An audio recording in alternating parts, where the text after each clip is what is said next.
Thanks for the support as a channel member, James Olazinski. Quick public service announcement, folks. Today, or this weekend, in fact, is your final chance to buy this year's version of the Home FC shirts, including the 25 Season Legends shirt that has the names of everybody who scored in the YouTube series last year on it. They go off sale tomorrow, July 26, 2020. If you want to order after that date, I'm afraid you were too late, but worry not. We will be doing another run of Bourne shirts in the next month or so, hopefully. So if you're waiting for a Bourne shirt because you missed out on the first run of those, there should be one more run of Bourne shirts. This is the last run of home shirts, so there won't be any more of this version of the home shirts. So if you want a home shirt, you got to act this weekend.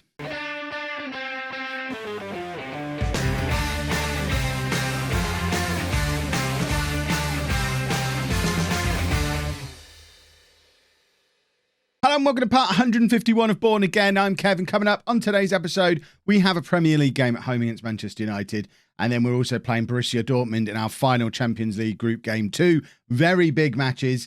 We obviously had the Porto and Man City games in the last episode, which leaves us nicely poised in both of the competitions that we're interested in winning. In the Premier League, we're 1 point off the top. The team at the top are Manchester United, the team that we're playing now.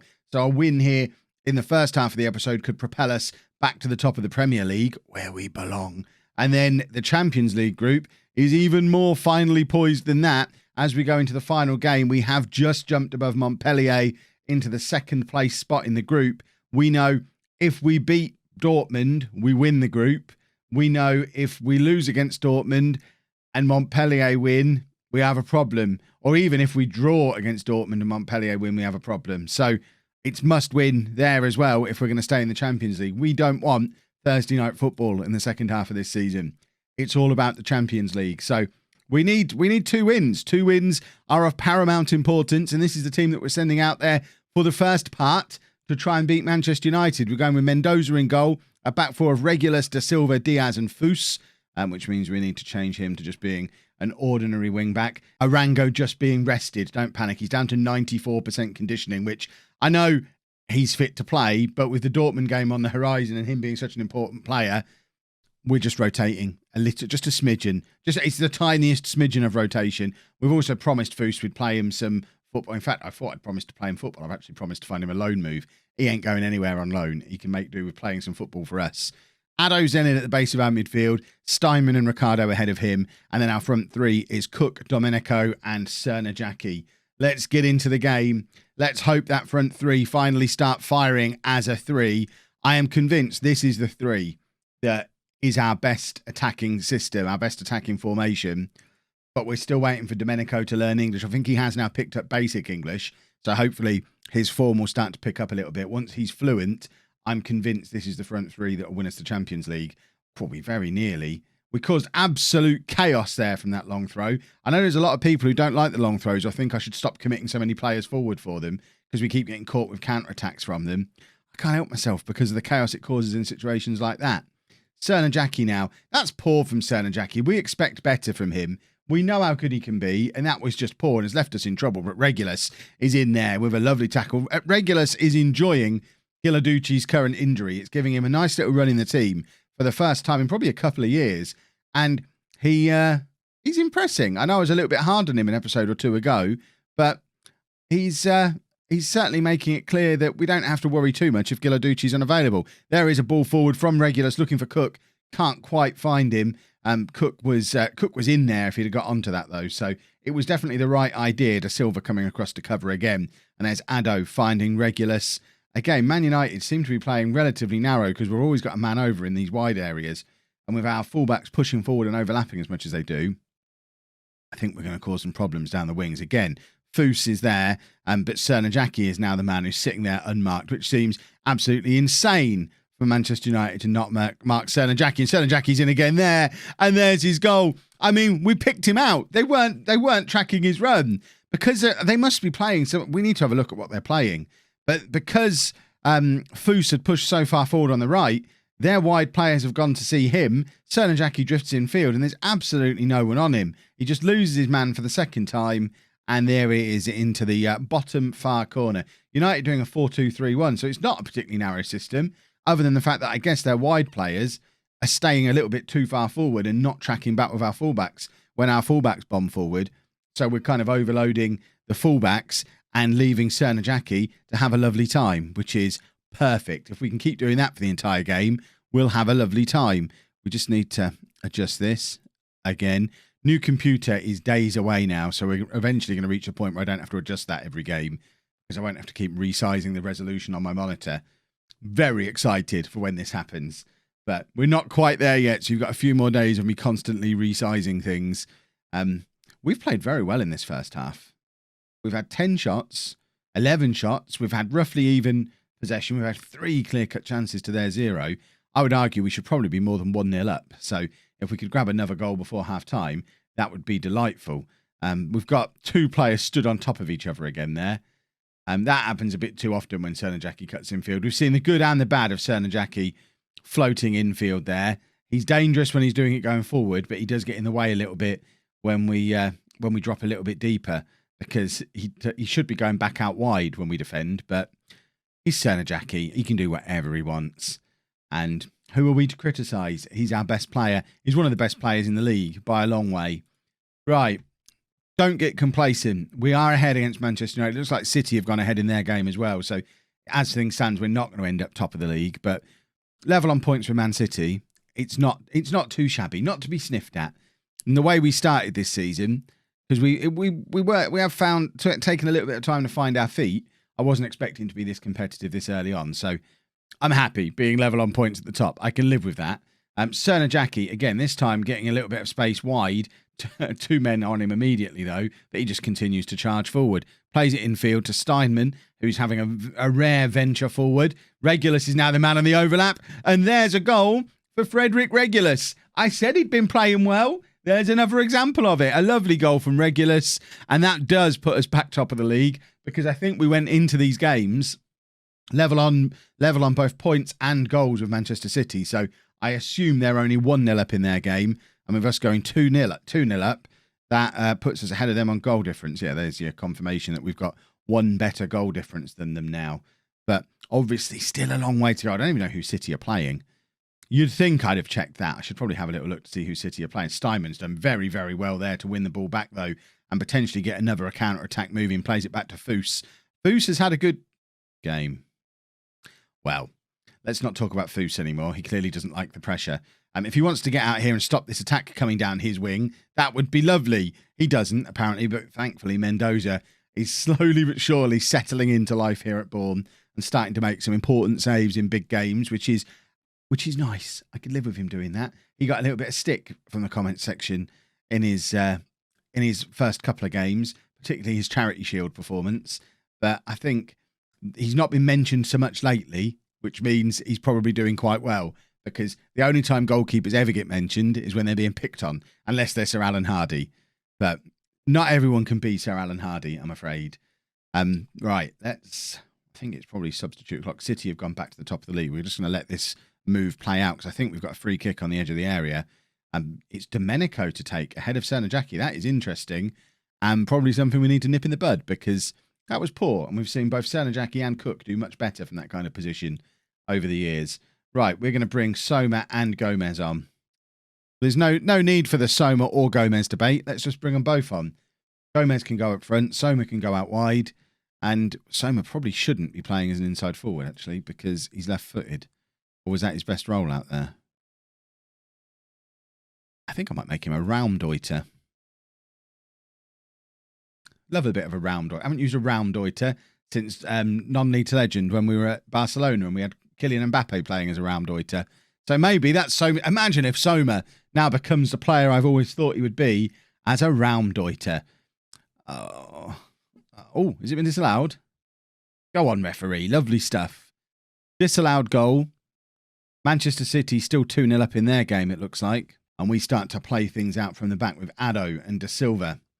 And Regulus, who's looking to charge forward again, plays Soma in. Soma brings it down nicely, plays it back to Ricardo. Ricardo skips past his man, and Ricardo's in here. Very good last-ditch tackle, but there's Gomez. But Gomez is both offside and didn't manage to force it past the goalkeeper. So double, not a goal. That's the technical term for what's just happened.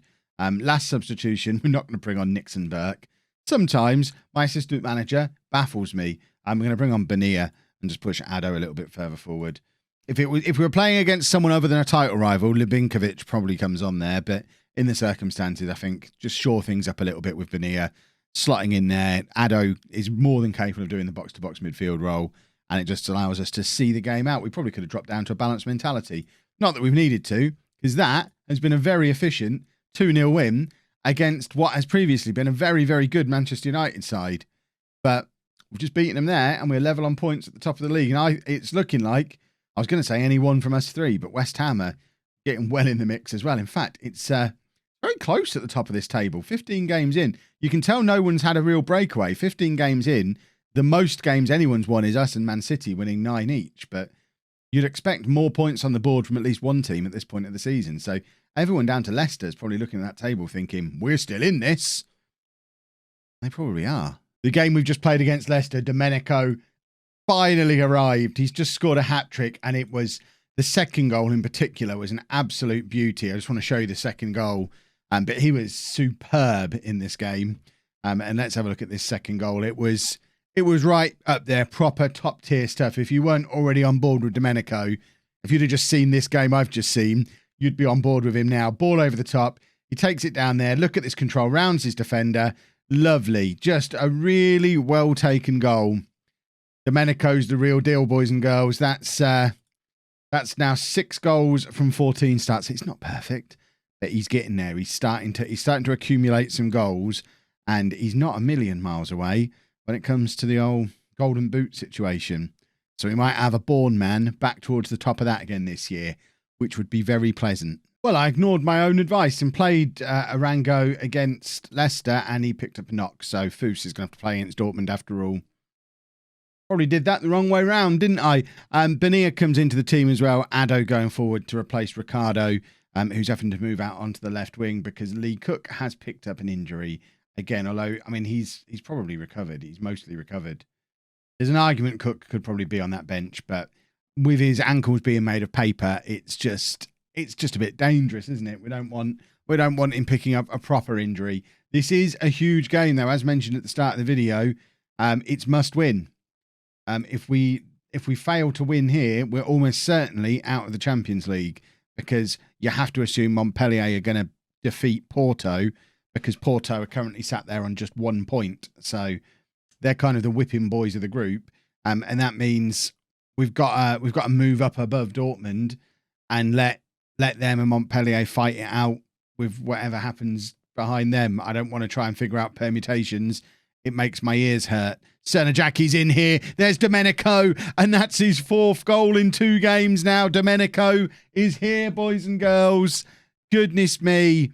We might finally have a free scoring striker again, and it makes me very happy. Sernajaki with the shot across goal, and Domenico's there just to tuck it away. And with only 3 minutes on the clock, we're 1-0 up against Dortmund. And as you can see, that puts us to the top of our group. After all of the kerfuffle it's taken us to get to this point, we could potentially still finish top of our group, which would, I mean, Dortmund could still get knocked out. If Montpellier do defeat Porto, then they go through. And yeah, they go through regardless. And whoever wins this game goes with them. And if it's a draw, Dortmund go with them. So they're in a very strong position. And Dortmund will probably be a little bit worried right now, because they've been, I mean, up to this point, they've been the best team in the group. They absolutely ripped us apart in that first leg. Domenico's in again. Oh, my word. Fresh off a Premier League hat-trick. He's now got 2 goals in the first 6 minutes of a Champions League game. What has got into him? Drugs test, anybody? Or is this what learning basic English does to a man? Wowzers. That is 2 very different kinds of goal as well. And we are 2-0 up now. And I think we've got a new hero, everybody. Can we all stop telling me I was wrong about Gomez now? I knew we needed to upgrade. Maybe Soma. I'll reluctantly agree. Maybe Soma wasn't the man to upgrade to. But I think we can now all agree an upgrade was needed. And there he is. And I know I'm basing this on 2 games. But he was also second top scorer at the last World Cup. He's scored almost a goal a game internationally for Portugal. he's not a flash in the pan. This guy's the real deal, and he's finally starting to do it in a Bourne shirt after a little bit of a bedding in period. Domenico plays Ricardo in. Ricardo tries to cut the ball back. There's Ado, Domenico, and Cernajacki all queued up along the 6-yard line there. Big deep cross, and Cernajacki's there, and it's 3-0 inside 12 minutes. Montpellier have gone ahead against Porto as well. As it stands right now, Dortmund are out of the Champions League and have a mountain to climb. They will be fuming that they've let it get to this point. They should have had this group wrapped up already, because they were so much better than us in that last game that we played. They were absolutely lethal going forward. We couldn't cope with their pace, and they've dropped points against Montpellier, presumably, to get to this point. Ado with the ball forward for Cernajacki, who looks to skip past his man again, and Cernajacki makes it 4. 16 minutes on the clock, and it's 4-0 to Bourne. Dortmund haven't even had a shot yet, and we've scored 4 goals inside the first 16 minutes. We mean business all of a sudden, boys and girls. It took us a little bit of a while to get going this season, but over the last 3 or 4 games, things are starting to click for this team, and we're looking like a very good side. Cernajacki's picked up an injury, and that could ruin everything. It's a shoulder injury, so it's not one of his weak points. But to be on the safe side, I'm just going to take it. We're 4-0 up. I'm taking him off anyway. Sommer can come on and play Raumdeuter again, as I continue to experiment with whether or not that might be his future role. But now we're back to our default position. Cernajacki and Cook, both off the pitch injured. But thankfully, we got a 4-0 lead before it happened. And now we just need to hope that we don't go and throw the game away without our best player on the pitch, who was in incredible form in this game. He was going to score many goals today. Domenico wins the ball back again. Talking of people who are going to score many goals, Domenico is proving a real handful for the Dortmund defence, and I'm enjoying myself around about now, folks. It's good it's wonderful when a plan comes together, and I do feel a little bit sorry for Dortmund, but I don't think they'll have too many problems in the Europa League, because they've. Like I say, they've at times they've been a very, very good team, but their goal difference says it all, really. They're on a 0 goal. Yeah, we're beating them 4-0 now, but they weren't clinical enough against other teams. Sommer with the big, deep free kick. Domenico picks it up and plays it back to Sommer again, who finds Foos. Foos to Diaz. Diaz back to Foos again. Now Steinman. We've got Ricardo. Oh no, it's Sommer, in fact, who's drifted out to this right-hand side. Sommer gets to the touchline, plays it back to Steinman, and that's 5-0. And Steinman has his first goal of the season, our captain. And I mean, it was already rubber stamped, but Jim Steinman's just rubber stamped the rubber stamp and made it 5-0. Remember, we beat Porto 6-0 in the last episode. As soon as we started to worry that we might not make it out of this Champions League group, goodness me, did it wake a few players up in this team. And the way we're playing right now, and I know we're not going to be in this kind of form all season long, but the way we're playing right now, you've got to believe we can have a real good run at this Champions League this season. Right, we're going to get Nixon Burke on at right back for some game time. Normally, if I was making that as a tactical change, Gilarducci comes on. He's quite comfortable playing right back, but Nixon Burke needs the game time. He's being held back by the fact that Diaz and Da Silva are so good ahead of him. He is still, in fact, he probably isn't labelled as a wonder kid anymore, because he's probably too old for it. Now 21 years old. Yeah, he's just a centre-back now. He was previously a wonder kid. In contrast, Cook is 22, so a year older than him, and he's now considered an elite winger because he got the game time. So we do need to get some game time into Nixon Burke and hope it's not too late already. In the meantime, I want to take Ricardo off, but we have no one to come on and play on that right-hand side. So actually, I'll make a change in the midfield. Steinman looks like he's tiring a little bit, so Lubinkovic can come on in there. Swap places with Ado, and Lubinkovic can enjoy getting forward a little bit for these last 10 or 15 minutes of this game. We'll drop a little bit of praise. Montpellier is still ahead in their game. Do we know what the score is there? Is there any way back for Dortmund? Not really. It's 2-0 to Montpellier. Porto aren't going to score twice in those last couple of minutes. And poor old Dortmund, despite being top of the group at the start of the match day, are going to have to resign themselves to Thursday night football in the new year because we are top of our group and we are through. And goodness me, did we need that? What a headline. Ooh, poor old Dortmund. Right, we will now be back.